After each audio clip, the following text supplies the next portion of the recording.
Okay, it is a little more than a week. It was a week ago Friday that we got our CO on Andrea's mom's single wide. And then it was a week ago today that the guy came out and put the flags out and inspected. So we had a lot of rain this past week, which kind of hampered them because obviously they're not going to be doing high voltage line work in the rain unless they absolutely have to. And it was, they said it was going to be about a week out before they would come over. So I thought that they were going to have a ditch witch to dig the hole, but instead of a ditch witch, they're just using a regular excavator. So what they're doing is that, I've done it in other videos, but they're gonna go back around the back of the house, come around, snake around through the front here, go around where that stump is, and then go back around again and go back to the telephone pole. If you see these are window muttons right here, because I'm inside, because I don't think they really want me videoing this, but there's the telephone pole right there. Okay, if you see it beyond the trees, that little horizontal line right there, that's the telephone pole. So it's going to be about 260 feet, then I have to go 40 feet high. The people, when they set up the single wide, they forgot over here, they forgot the plastic pipe that goes from the meter, which is right there, down to the ground. So Andrea called them and they're going to be out here in a few minutes to install that, which is as much stuff that went on that day. I am surprised more things didn't get missed, but thankfully that was it. So now they started where they're going to be digging, so I'll just let them have at it. They did say, at least until it gets up near the house, the line is going to be 3 to 4 feet in the ground. Because I asked them how deep it's going to be, and they said they like to get them 3 to 4 feet in the ground. The 811 people came by last week. 811, at least in South Carolina, those are the underground people. So if you dig underground, you call them. They come out and inspect to see if there's any underground things, and if there is, they flag it. But out here in the middle of nowhere, except for the 2 underground water and sewer lines that we put in when we installed the cabin over there, there's no underground lines at all, because this was farmland up until we bought it and took over. So we'll just sit there and let them do their thing, and I'll check back in periodically.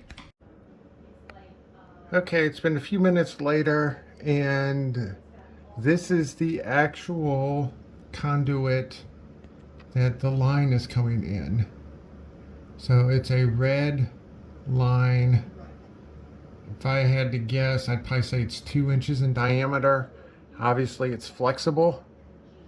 So I just looked back now. The excavator right now, let me zoom in. All right, where is it? Sorry about that. Okay, I can see it in real life. I don't see it in the video. But anyway, the excavator is on the other side of those trees right now. So, all right, I'll check in a bit. Okay, it's been about 20 minutes since the last video, which the last video I did had the pipe or the conduit there. And yeah, they've gotten all the way over from the pole. They snaked around the corner, and now they're I would say as far as the ditch is concerned, they're about halfway through. So they did all that in about, I would say a total of like 30, maybe 35 minutes. And if you look through the trees here, all right, that seems real blurry, so I'm gonna go back out. They are working on the transformer up above because they're gonna have a transformer like ours. And so yeah, I'm gonna go outside now. I'm gonna plant some plum trees while they're doing this, and they might be done by the time I get done with the plum trees. Okay, they have done the line, and what they're doing now is the conduit itself, the electrical line, is not in that pipe. So what they do is they have a little string, which is what he was just doing here, and after they got done laying the pipe, they were feeding the actual electrical line, which is on that spool right there. You can see the conduit in the back and then the electrical line in the front. And so what he did is he took the excavator and just backed up and ran the line all the way through.